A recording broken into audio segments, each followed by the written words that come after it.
con esto lo que quiero decir es que sí, es cierto que el PP se financiaba con dinero negro en los actos de la campaña electoral del 2007.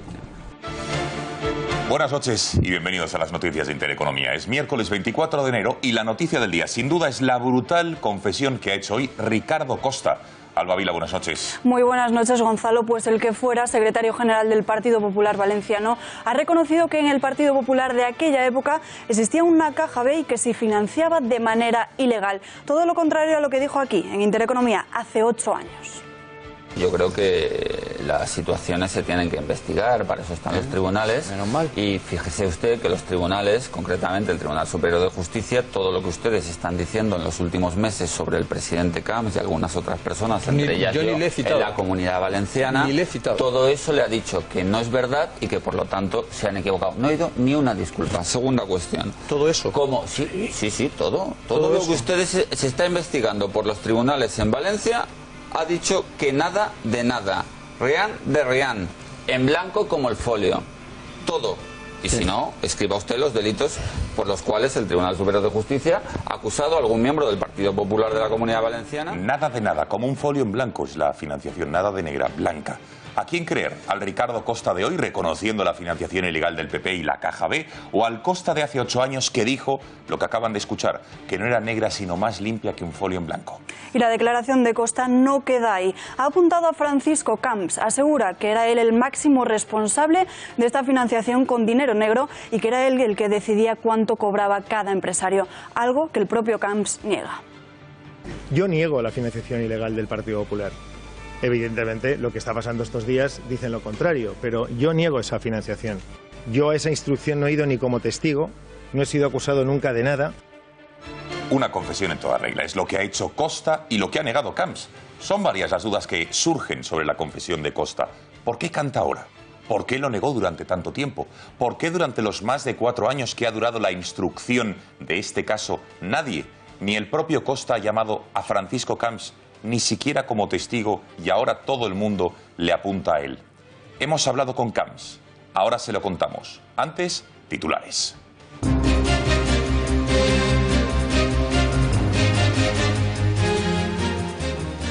El presidente del Parlamento de Cataluña, Roger Torrent, ha viajado a Bruselas para reunirse con el huido Carles Puigdemont.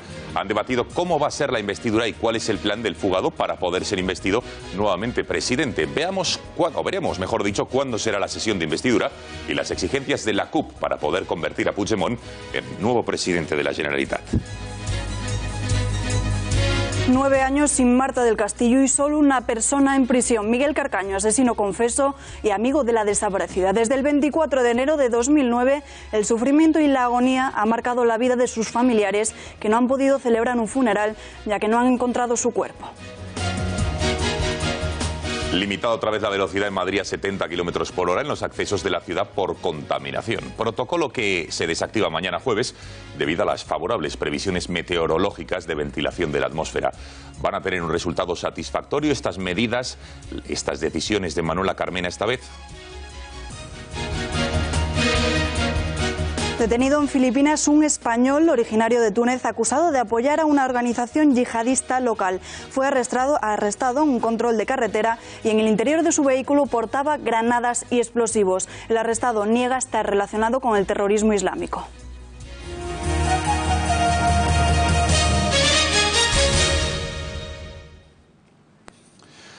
Es sin duda la imagen de la jornada. Ricardo Costa, exsecretario general del PP valenciano, sentado en la Audiencia Nacional, confesando que durante muchos años el PP valenciano se financió de manera ilegal con aportaciones en efectivo de empresarios.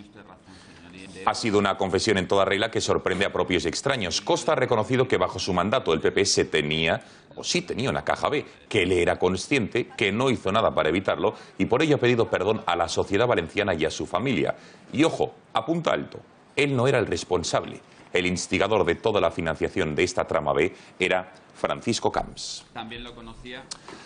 Costa ha tirado de la manta. Vamos a hacer un repaso de los titulares que nos ha dejado su declaración. Alba, ¿cuáles son esos? Pues Gonzalo, tal y como dices, Ricardo Costa no ha dejado títere con cabeza. Costa ha comenzado su declaración mostrándose dispuesto a colaborar con la justicia en la misma línea que han confesado los demás principales cabecillas de la trama Gürtel. Dice que debería haberlo denunciado antes, muestra su arrepentimiento y pide disculpas a toda la sociedad. También lo conocía y omití mi deber de denunciarlo y también estoy dispuesto a asumir mi responsabilidad en esto. No he denunciado este tipo de actuaciones durante mis años de servicio público y para terminar, señoría, y someterme a cualquier pregunta del Ministerio Fiscal, quiero declarar y manifestar mi arrepentimiento y pedir perdón especialmente a la sociedad española y valenciana. Durante su declaración ha reconocido y ha confirmado que el Partido Popular de Valencia se financiaba con dinero negro, dinero B, en la campaña electoral de 2007. Al mismo tiempo aseguraba que los pagos se hacían de dos formas. La primera de ellas, subvenciones electorales a los partidos, y la segunda, aportaciones en efectivo de los empresarios. Con esto lo que quiero decir es que sí, es cierto que el PP se financiaba con dinero negro en los actos de la campaña electoral del 2007. Quiero decirle que los actos se pagaban de dos formas. En primer lugar, con la subvención electoral que todos los partidos con representación parlamentaria en las Cortes Valencianas recibían en función de sus votos y escaños en las elecciones anteriores. Y en el caso del Partido Popular, con aportaciones en efectivo de empresarios que tenían adjudicaciones con el Gobierno valenciano. Pero había una tercera y última forma de financiación, a través de facturas que emitía Orange Market por los servicios de los actos. Costa explicó esta fórmula a Luis Bárcenas en la sede popular en Génova 13, pero Bárcenas dijo que no, porque sería un files a dos. Que me desplazo a la sede nacional del partido y mantengo en la sexta planta una reunión con el gerente nacional, en aquel momento Luis Bárcenas. Traslado la petición del Partido Popular de la Comunidad Valenciana. Luis Bárcenas, y creo recordar textualmente las frases, me dijo: eso es una práctica prohibida en el Partido Popular a nivel nacional y sería un filés a dos. Pero ¿cómo funcionaba la trama Gürtel en Valencia? ¿Quién daba exactamente las órdenes? Pues el que fuera dirigente popular ha señalado directamente a Francisco Camps como la persona que orquestaba absolutamente todo. Yo quiero decirle que las decisiones más importantes en esa campaña las tomaba el presidente del Partido Popular de la Comunidad Valenciana, el señor Camps, que era presidente del Gobierno valenciano y además era el candidato. Entonces, el presidente Camps solicitaba una serie de complementos, por ejemplo, fuegos artificiales, por ejemplo, alguna pantalla adicional, por ejemplo, un animador, por ejemplo, una banda de música.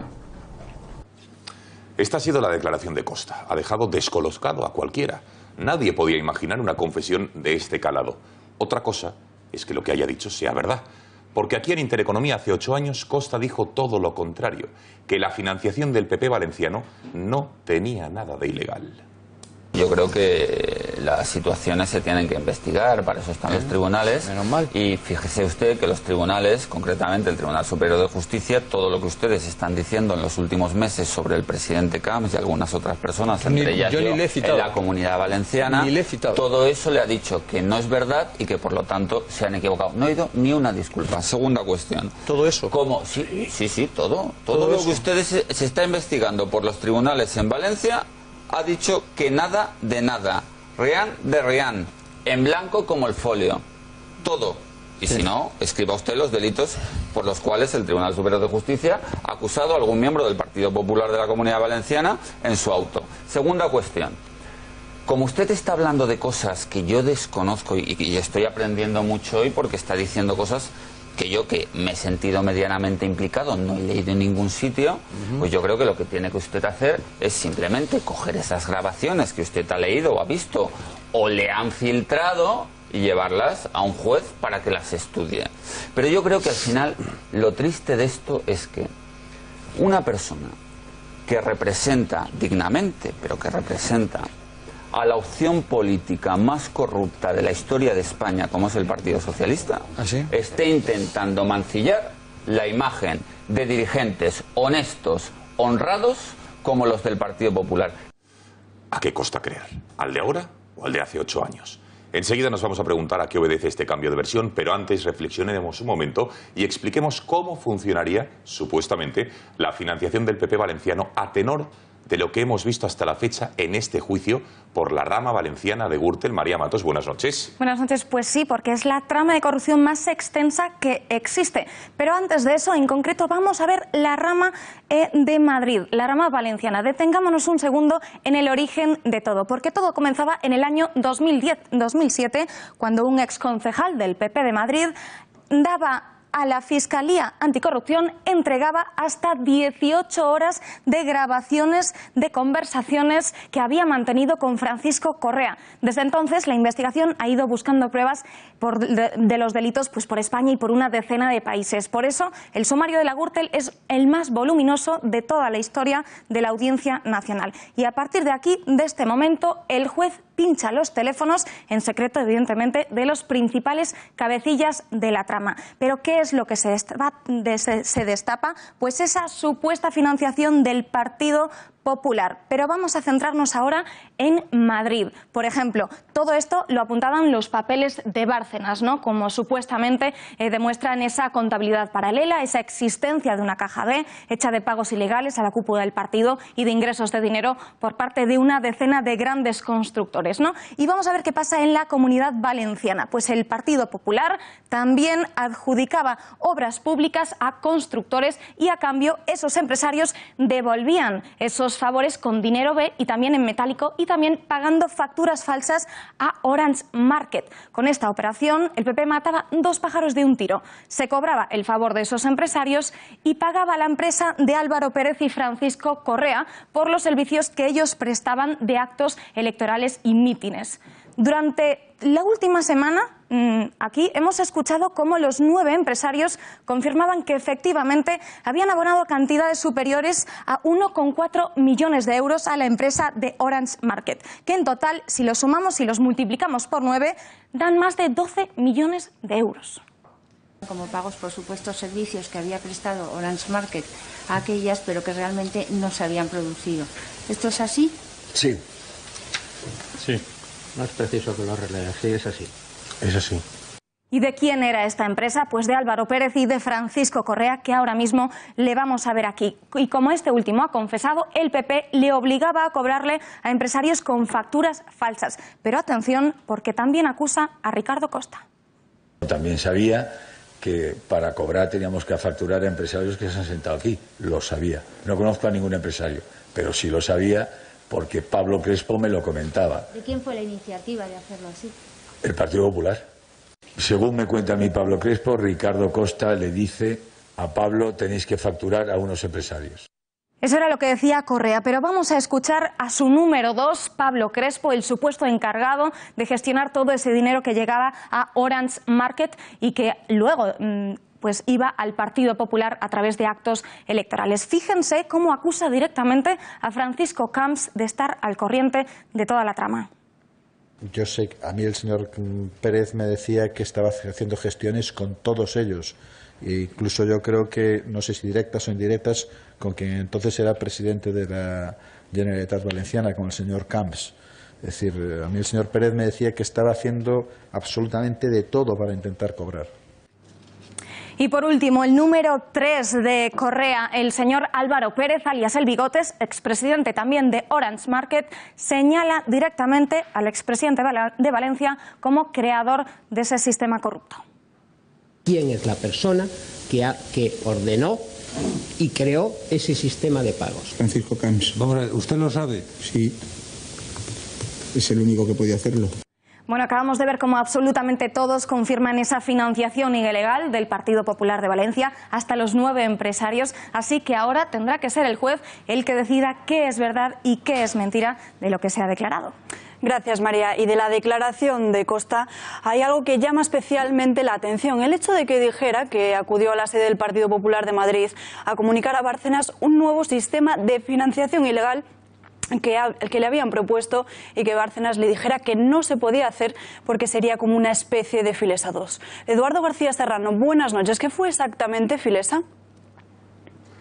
Bueno, el caso Filesa se enmarca en la paleodemocracia española. Es el atapuerca, arqueológicamente hablando, el atapuerca de la corrupción, de la financiación de los partidos políticos por vías ilegales y paraestatales.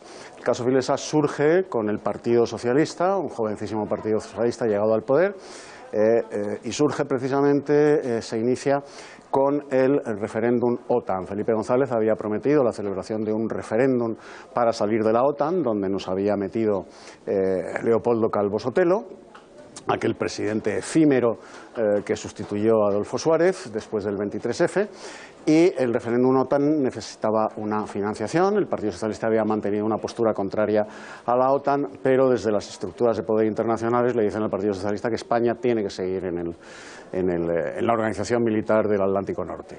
Entonces Felipe González monta un referéndum para pedir de manera sutil la permanencia de España en la OTAN, de manera sutil, con una coma que engañaba, OTAN de entrada no.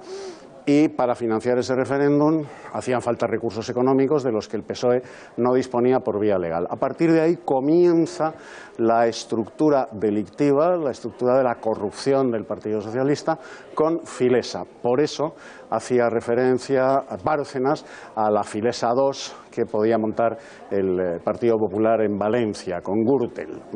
Es el nacedero de la corrupción, de la financiación de los partidos políticos en España, Filesa.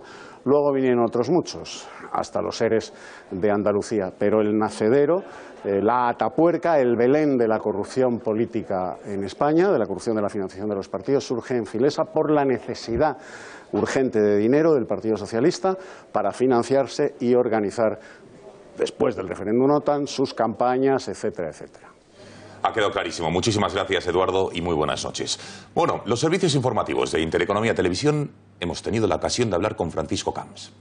Nos ha asegurado estar muy sorprendido, dolido y muy enfadado. Vamos a intentar ir viendo las declaraciones textuales que nos ha ofrecido por todo lo que ha ocurrido hoy. Ha asegurado a este medio de comunicación que jamás se puede imaginar la declaración que ha hecho hoy Ricardo Costa. Asegura Francisco Camps que ha sido una confesión en toda regla y desde luego que podría haberla pactado con la Fiscalía. El expresidente valenciano se pregunta cómo es posible que alguien al que le piden que haga algo ilegal lo haga, en referencia a lo que ha dicho Costa de que cuando llegó al Partido Popular ya se encontró con este sistema de financiación y a él se lo encargaron y que no se opuso. Lo lógico, dice Camps, es que se negara, que lo evitara o que dimitiera del cargo de secretario general o de vicesecretario general. El expresidente dice que la instrucción ha durado 4 años y que no le han llamado ni como testigo. ¿Por qué le culpan ahora, cuando ha comenzado el juicio oral, de todo ello, cuando ni siquiera le habían llamado a declarar como testigo y nunca le habían citado? Unas últimas reflexiones de Camps. Dice que la última vez que estuvo con Costa fue en una cena antes de Navidad, en un clima de normalidad, y por ello dice que jamás se hubiera imaginado la declaración de hoy, y asegura que, convencido, sin lugar a dudas, de que no hay ni un solo empresario en Valencia que pueda decir que alguna vez le ha pedido dinero. Ante la pregunta que le hemos hecho al expresidente valenciano sobre si estuviera o no estuviera usted detrás de la financiación ilegal del PP, hoy Costa ha reconocido que la había y que sí existió. Ante la pregunta de si él sabía esa financiación ilegal y que cuando se enteró, la pregunta de Camps ha sido contundente. Me he enterado hoy.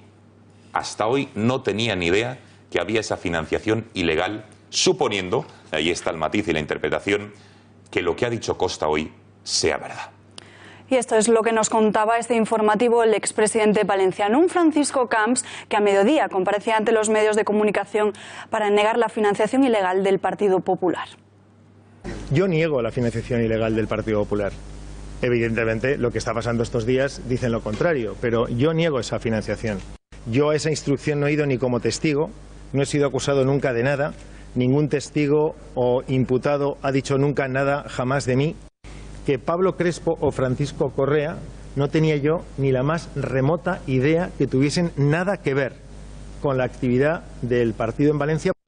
Por lo tanto, un enfado profundo y muy serio, muy sereno, y una negación absoluta de cualquier tipo de actitud que se relacione con lo que hemos estado escuchando esta mañana. Hoy en la audiencia también ha declarado un importante miembro del Partido Popular Valenciano, el Vicente Rambla, el ex vicepresidente de la Comunidad y director de las campañas electorales que se están juzgando, la de 2007 y la de 2008. Sus palabras han ido en la dirección opuesta a las de Costa. Asegura que no tenía conocimiento de la contabilidad irregular del Partido Popular y apunta a Ricardo Costa al asegurar que qué casualidad que la Caja B se iniciase en ese partido en 2004, justo cuando él entró a formar parte del mismo. Cuando yo llego a esa dirección de campaña en la que se me dice coordina la campaña, yo llego al partido. Orange Market es la empresa de cabecera en el partido. Ricardo Costa en aquel momento era la persona que tenía todo el peso dentro del partido, por las circunstancias que fuera, porque el presidente estaba en las cosas de gobierno, por lo que sea. Yo no sé las relaciones entre el presidente y Ricardo Costa. Pues no, eran unos márgenes descabellados, yo no sé dónde iba el dinero. La declaración de Costa ha sido un auténtico terremoto, si es que es verdad lo que ha dicho.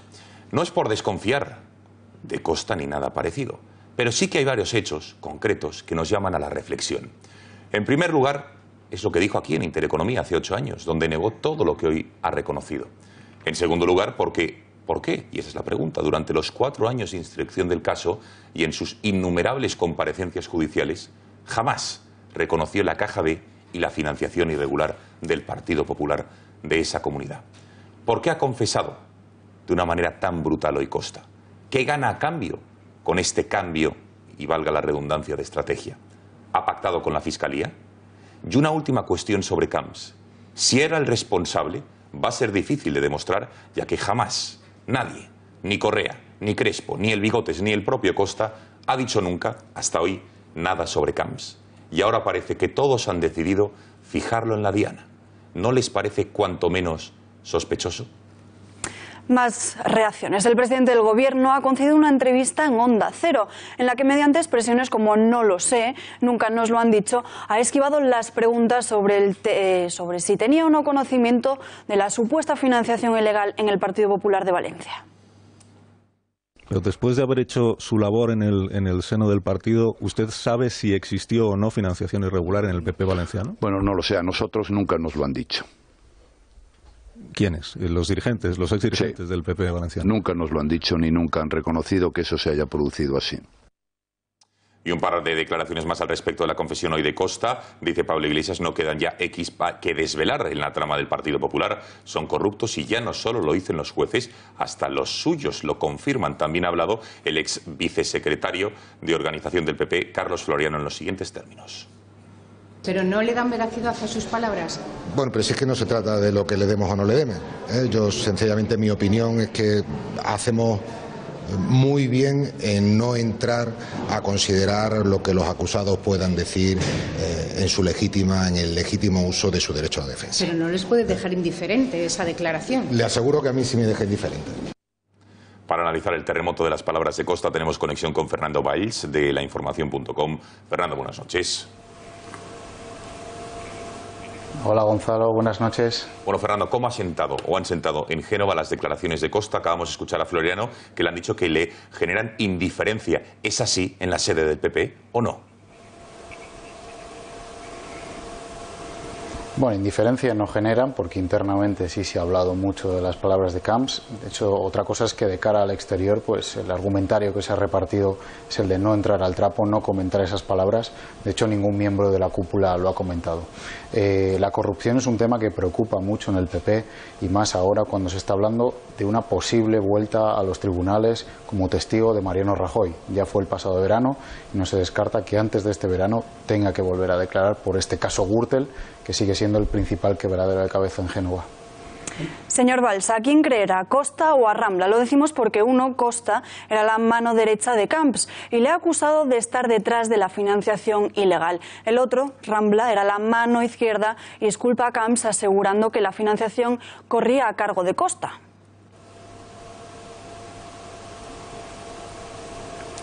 Bueno, pues yo las palabras que hoy dicen unos y otros en los tribunales, yo me las creo. Pero más que nada me centraría en que todo el mundo está describiendo, todos los antiguos cargos del PP en Valencia y en Madrid están describiendo que en el PP existía una presunta, de momento, trama de corrupción, que se otorgaban contratos y se recibía dinero en B a cambio. Lo estamos escuchando también en la comisión de investigación que se está desarrollando en el Congreso durante estos meses. Es decir, el PP evadió, ocultó dinero y recibió a cambio de adjudicaciones dinero en B. Eso es lo que yo me quedo con ello y lo que está claro que pasó en su día, y los tribunales tendrán que depurar responsabilidades, claro. ¿No crees que va a tener a nivel electoral consecuencias todo lo que estamos conociendo estos días y hoy el reconocimiento de esa financiación irregular en el PP valenciano por parte de Costas? ¿Le va a pasar factura al partido de Rajoy?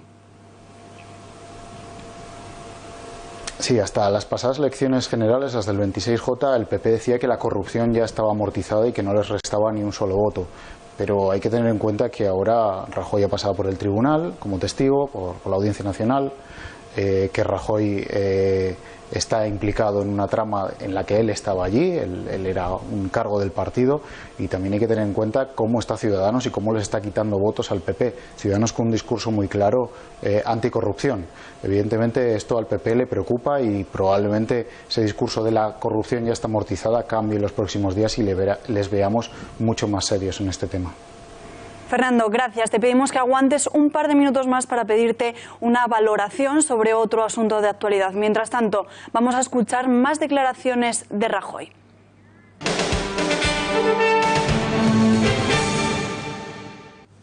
La entrevista de Mariano Rajoy no ha versado únicamente sobre corrupción y sobre el transcurso del juicio del caso Gürtel. También ha dejado varias anécdotas. ¿No es así, Fátima García Manzano? Buenas noches. Buenas noches. Pues así es, Alba. El presidente del Gobierno, como era de esperar, se ha referido a los términos en los que volverá, sí o no, a ser candidato a la presidencia, y ha dicho esto. A medida que yo vaya viendo cómo se vayan produciendo los acontecimientos, intentaré repetir de candidato, pero mi idea a fecha de hoy es intentar repetir el candidato, claro. Con respecto al tema catalán, también han señalado que, bueno, que no va a favorecer a que Puigdemont sea presidente y que tampoco lo será Oriol Junqueras desde prisión. ¿Hasta qué punto le incomodaría a usted que el nuevo presidente de la Generalitat de Cataluña a la vez estuviera en prisión provisional? Vamos a ver, a mí no me incomodaría, eso es una decisión que le corresponde a los jueces. El señor Puigdemont pues viene, pues será detenido en aplicación de esa orden de búsqueda y captura. Pero es que desde hace tiempo las declaraciones de Mariano Rajoy han dejado de ser noticiables simplemente por sus declaraciones, sino por sus anécdotas. La primera de ellas, al presidente del Gobierno le ha vuelto a fallar la retórica y atención a lo que ha dicho. Mira, en las últimas elecciones de la República en Cataluña, el resultado entre los partidos independentistas, nacionalistas y los que no lo eran era exactamente igual. Pues sí, lo han oído. Ha dicho República Catalana. Y no es la primera vez que le pasa un lapsus así a Mariano Rajoy, pero es que no es la única que ha dicho. También ha señalado, pues eso, que Puigdemont, que ellos se veían capaces de ir a las elecciones, pero que bueno, que Puigdemont pues ganó, consiguió 34 escaños, mientras que el Partido Popular solo consiguió 6. Pero atención a la siguiente declaración. Las decisiones sobre operaciones policiales, yo no me voy a poner a discutirlas porque no tiene ningún sentido y mucho menos a dar opinión sobre ello. Dejemos que cada uno haga su labor y cada uno sabe de lo que sabe. Yo de operaciones policiales, pues francamente, y de operativos no sé, ¿no? Bueno, si usted ministro del Interior, bueno, sí. Mariano Rajoy, ya ven, ha decidido pues echar balones fuera y no hablar sobre las cargas policiales que se produjeron el 1 de octubre. Dice que de cargas policiales y de operaciones policiales él no sabe, él, presidente del Gobierno, él, que fue también exministro del Interior. Pero lo peor de esto es que no ha sido la única anécdota a destacar de la entrevista en Onda Cero. francamente. Ni siquiera diciendo que si una mujer y un hombre hacen lo mismo deberían cobrar lo mismo. No nos metamos en eso. Esta ha sido, sin lugar a dudas, la declaración que más indignación ha despertado en redes sociales. Parece que lo que no sabe Mariano Rajoy es que países como Islandia, como Reino Unido o como Alemania, lo vemos aquí, ya implantaron leyes para que las empresas favorecieran la igualdad salarial. Pero es más, en 2014 la Comisión Europea también lanzó un comunicado a los Estados miembros para que implantaran estas medidas. Muchísimas gracias, Fátima. Vamos a hablar de otra de las noticias, sin lugar a dudas, del día, y es que Mariano Rajoy ha nombrado a su nuevo jefe de gabinete. Así es, se trata de la mano derecha de Soraya Sáenz de Santamaría, José Luis Ayllón. Era un cargo hasta ahora ocupado por Jorge Moragas, que recientemente ha sido nombrado nuevo embajador de España ante las Naciones Unidas. Ayllón dejará de ser secretario de Estado de Relaciones con las Cortes, pero va a mantener su escaño. Fernando, en primer lugar, ¿qué hace el jefe de gabinete de un partido? ¿Cuál es exactamente su función?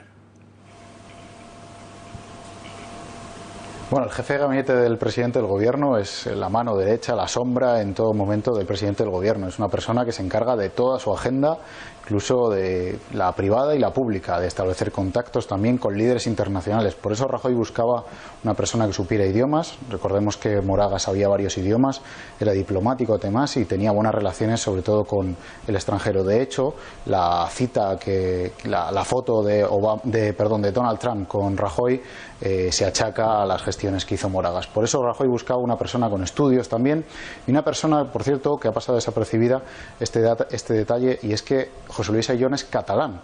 Formó parte de la cúpula de Nuevas Generaciones del PP en Cataluña y posteriormente del partido. Una persona que conoce bien Cataluña, que viaja allí periódicamente y que conoce también a muchos cargos en Cataluña para gestionar este post-1 de octubre. Esta elección se produce en medio de críticas a Soraya por su gestión con Cataluña y su ya conocida distancia con Dolores de Cospedal. Esta elección de Ayllón es un aviso de Rajoy a las filas populares de que sigue confiando a día de hoy en Soraya. Bueno, José Luis Ayllón es una persona evidentemente del equipo de Soraya. La Secretaría de Estado de Relaciones con las Cortes, recordemos, se encuadra en el Ministerio de la Presidencia. Yo creo que es un poco pronto para valorar si esto es una victoria de Soraya o de Cospedal, una derrota de Cospedal. Yo esperaría más bien a la elección de los candidatos a las elecciones municipales y autonómicas. Es ahí cuando se configure, cuando Rajoy tenga que hacer la lista de candidatos a esas elecciones, cuando veremos cuál de las dos damas suma más poder.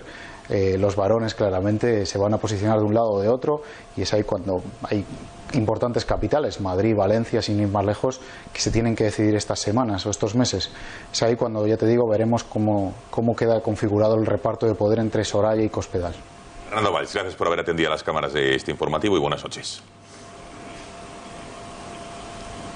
Gracias a vosotros, un abrazo.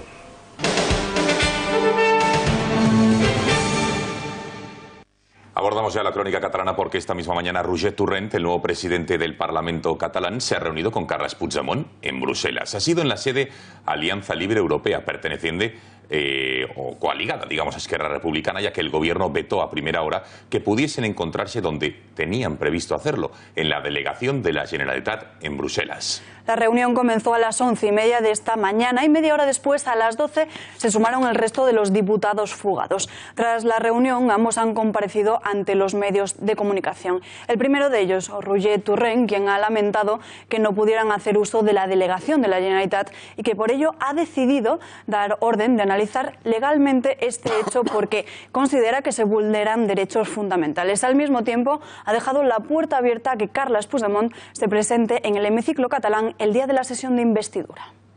Jo li he transmès que el que convé al país i el que jo contribuiré a intentar provocar és que hi hagi un govern el més ràpidament possible, un govern efectiu, un govern que pugui treballar des del minut 1 i que així recuperem les institucions.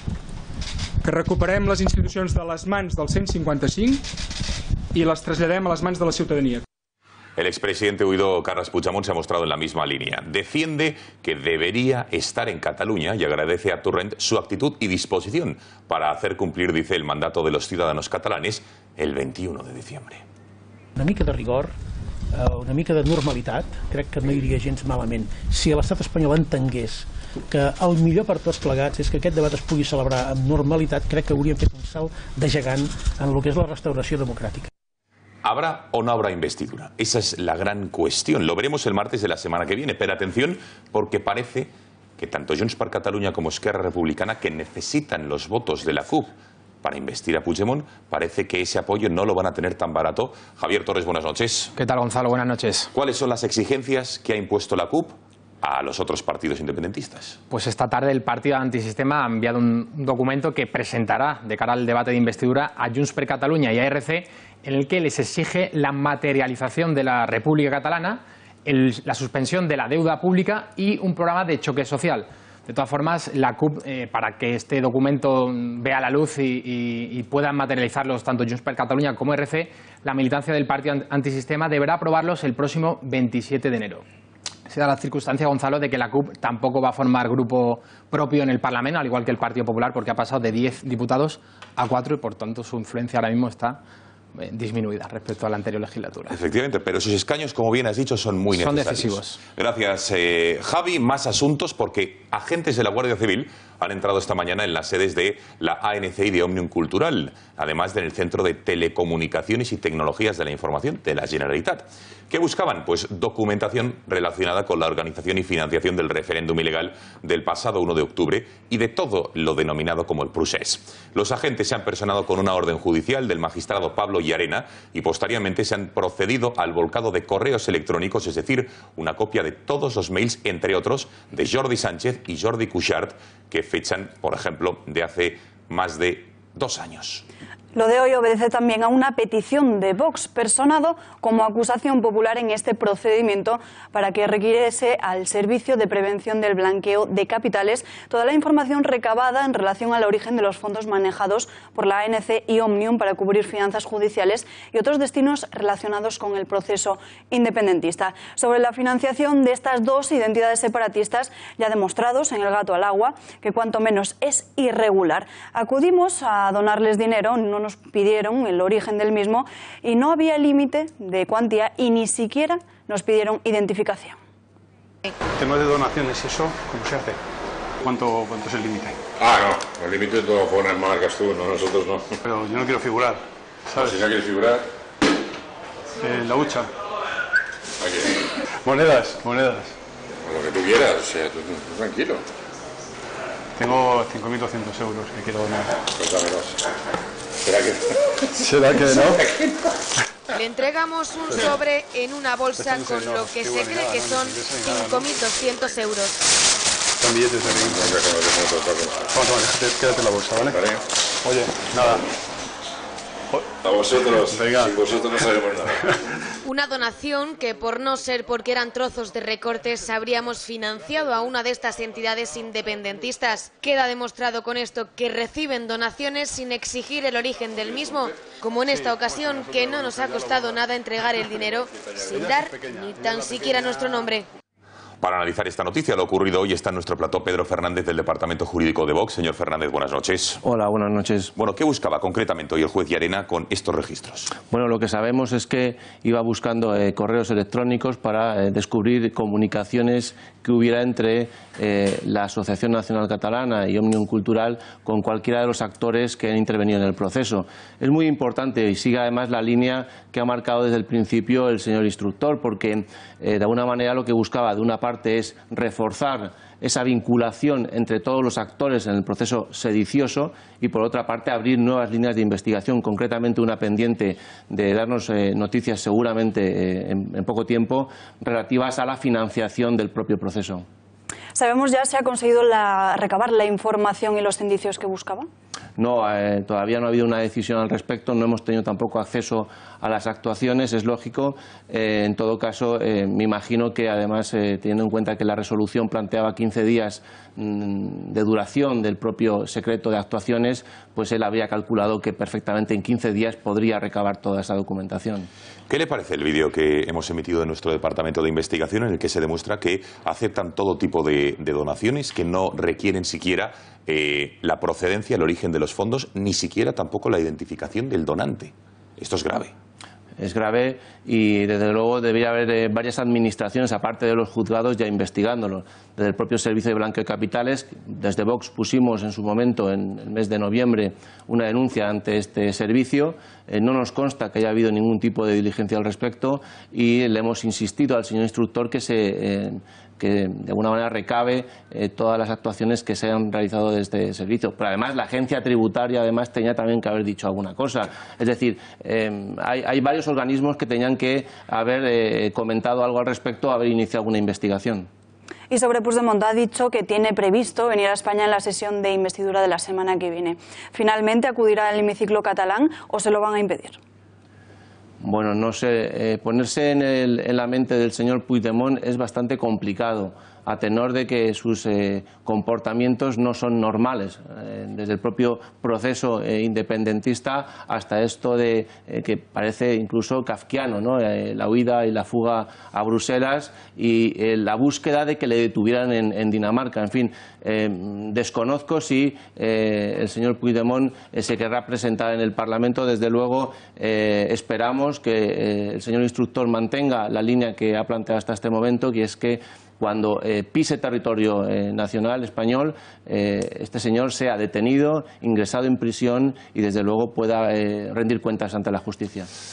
Pedro Fernández, gracias por haber estado esta noche en el Catálogo y buenas noches. Buenas noches, muchas gracias. Seguimos en Cataluña y es que la fecha límite para celebrar el pleno de investidura es el miércoles 31 de enero, pero parece que la elección del nuevo presidente de la Generalitat va a suceder antes, incluso el martes. Los ven ya en pantalla, conectamos en directo con nuestra redacción. Se modifica el calendario catalán. Marta García Villanueva, buenas noches. Así es, efectivamente, buenas noches. Será el martes 30 de enero cuando se celebre el pleno de investidura en el que Carles Puigdemont intentará ser renombrado presidente de la Generalitat.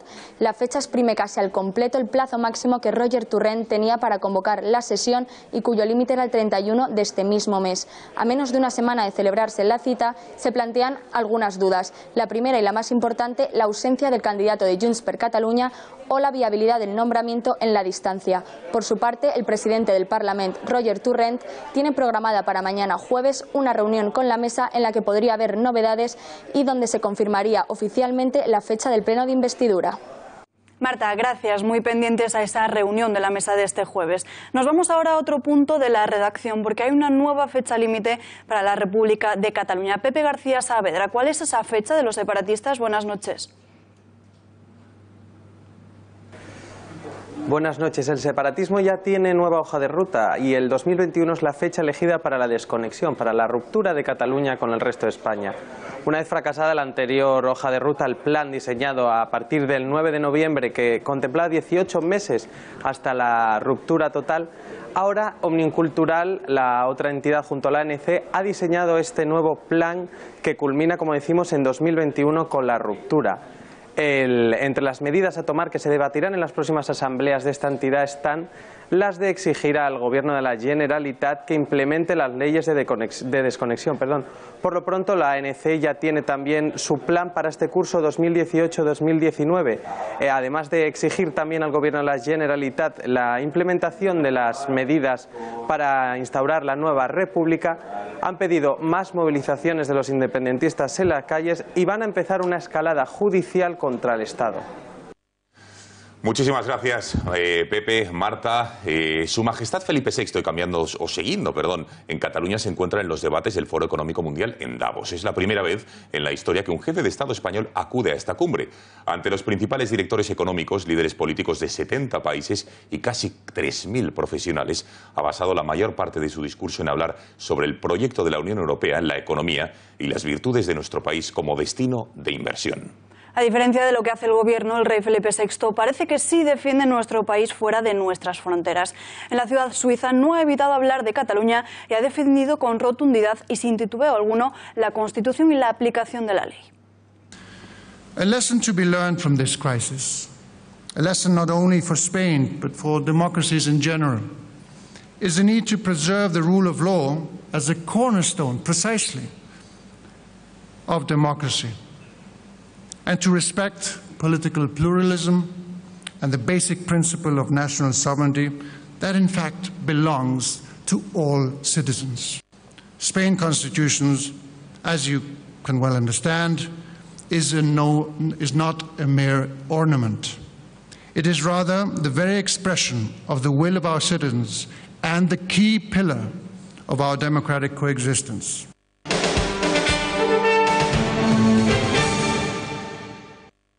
Este año se cumplen 100 años de la gripe española que terminó, recuerden, con la vida de 50 millones de personas. Este año, además, la gripe arrecia en España. Y vamos a saber por qué.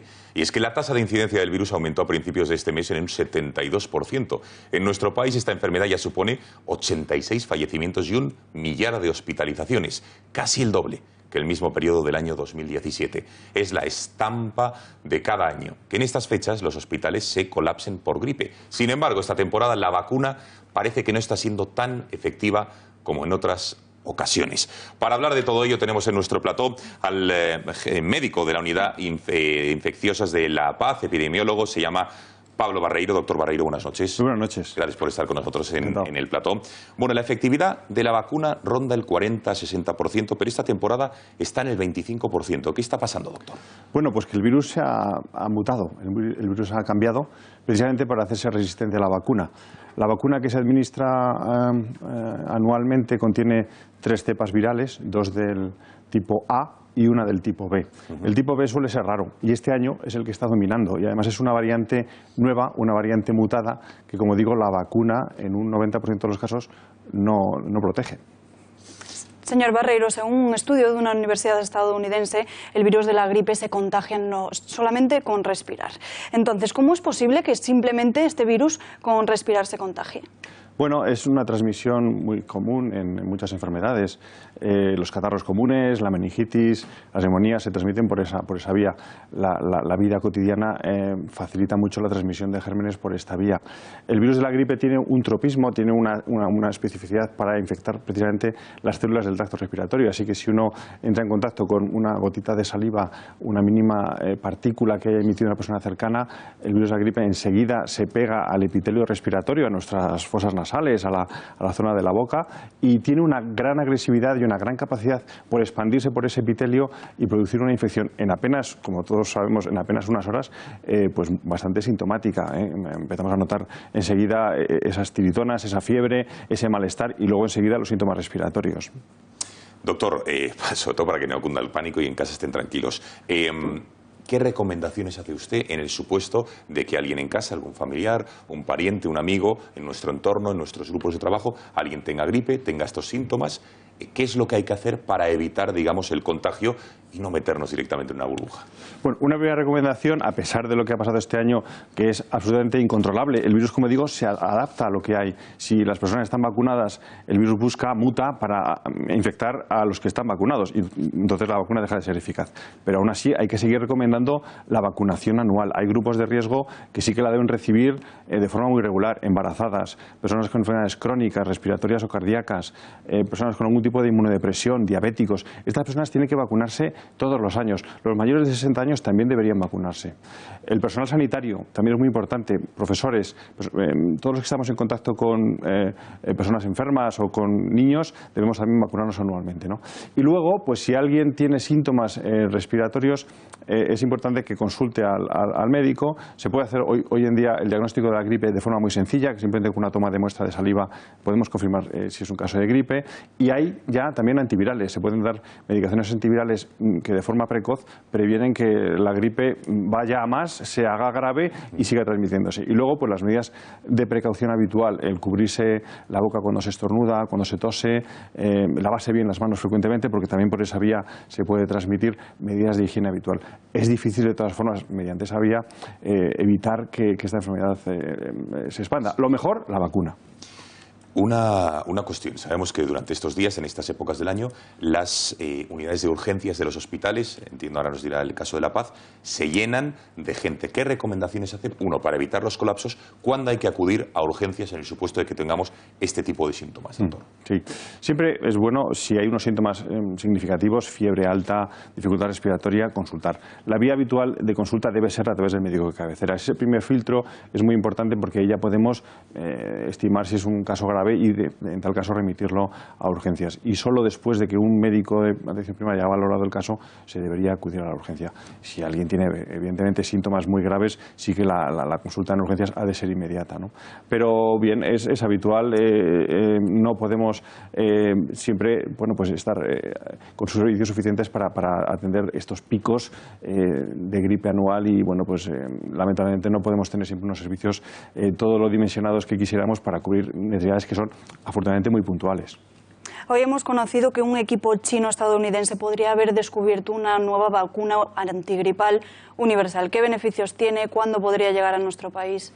Bien, es verdad que la vacuna, además, otra de las limitaciones de la vacuna que se administra en Europa es una vacuna inactivada. Es una vacuna que por tener, digamos, el virus muerto, pues es poco inmunogénica, induce poca inmunidad.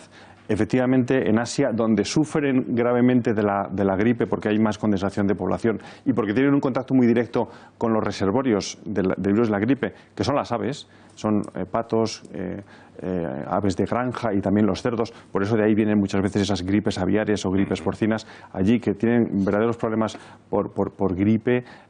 Tienen una vacuna que es de virus vivos, que tiene una administración bastante sencilla por vía nasal y que es francamente más eficaz, pero también puede ser más tóxica. Estaremos atentos a esa vacuna. Doctor Barreiro, gracias por haber estado esta noche en el informativo y buenas noches.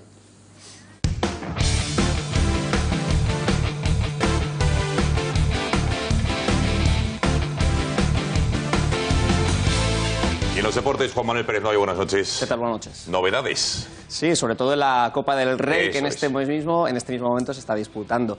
2-1 vence el Alavés en Vitoria al Valencia. Ahora mismo el partido está en la prórroga. Dentro de un rato juega el Real Madrid, Sergio Ramos y Benzema titulares. Pero hay que hablar, ojo Gonzalo, ojo Alba, de la nueva competición que se va a disputar a partir de este mismo año. La UEFA Nations League, que tiene este mismo himno. Y lo estamos escuchando.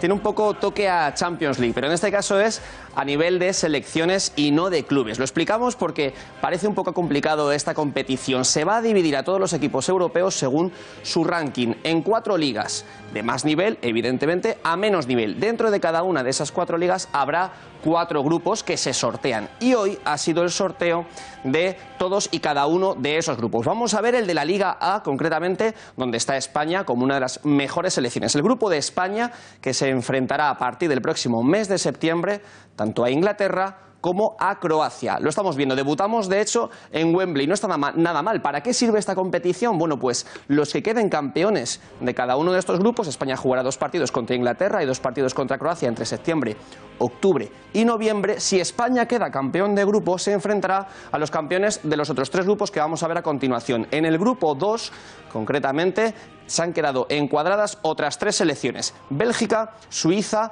e Islandia. En el grupo 3, también, como estamos diciendo, dentro de esta Liga A, donde están las selecciones de más nivel, han quedado encuadradas Portugal, actual campeona de la Eurocopa, Italia y, por último, vamos a verlo a continuación, Polonia. Y en el otro grupo restante, que sería el grupo número 1, después de haber visto el 2, el 3 y el 4, que es el de España, por ejemplo, estarían los Países Bajos, Alemania y Francia. Ojo a este grupo. Bueno, pues los campeones de cada uno de estos 3 grupos se enfrentan en un playoff. El que gane ganará la UEFA Nations League y estará clasificado automáticamente para la Eurocopa. El resto jugarán otro playoff para subir o no de categoría, subir o no entre esas ligas y ver cómo su ranking UEFA varía. Esto sobre la UEFA Nations League, pero hay más novedades en lo que se refiere solo al fútbol español y también en Copa del Rey, porque ayer el Atlético de Madrid quedó eliminado ante un grandísimo Sevilla. Las malas noticias en el Atlético no se quedan solamente ahí, porque Lucas Hernández, al que estamos viendo, puede ir o no a la cárcel un año. Un año pide para él la Fiscalía por haber quebrantado la orden de alejamiento contra la que era su pareja con la que luego se reconcilió y se fueron de luna de miel. Al volver de esa luna de miel en Barajas detuvieron a ambos y ahí es donde dicen que quebrantó esa orden de alejamiento. Veremos si el juez estima la petición del fiscal. Esto en el Atlético. En el Barça, que jugará mañana contra el Español, partido de Copa del Rey de vuelta, la noticia es Mascherano se ha despedido después de 7 temporadas y media de su club del alma, y así lloraba. No lo podemos ver, pero no pasa nada. Lo decimos, que todo el mundo visite la página web de www.pelota.es para ver el emotivo discurso de Mascherano, que Gonzalo Alba, ojo, ha hecho llorar no solamente al argentino, sino además al resto de sus compañeros. Entonces, Juanma, para que yo me entere, ¿esta Copa de Naciones sustituye a la Copa Confederaciones o a qué? No, la Copa Confederaciones la disputan el campeón de Europa, el campeón de África, el campeón de América, el campeón de cada confederación. Esta es una nueva competición que lo que pretende es que no se disputen tantos amistosos durante el año, sino que sean partidos entre selecciones parejas de mucho más nivel y premiar a quien gane. Queda clarísimo. Juan Manuel, gracias y buenas noches. Buenas noches. Alba, nos vamos. Nos vamos, les dejamos mañana más actualidad informativa a las 8:30. Mientras tanto, el tiempo, tiempos modernos, gracias por nada, y a las 10, el gato al agua. Que pasen una muy buena noche. Hasta mañana. Adiós.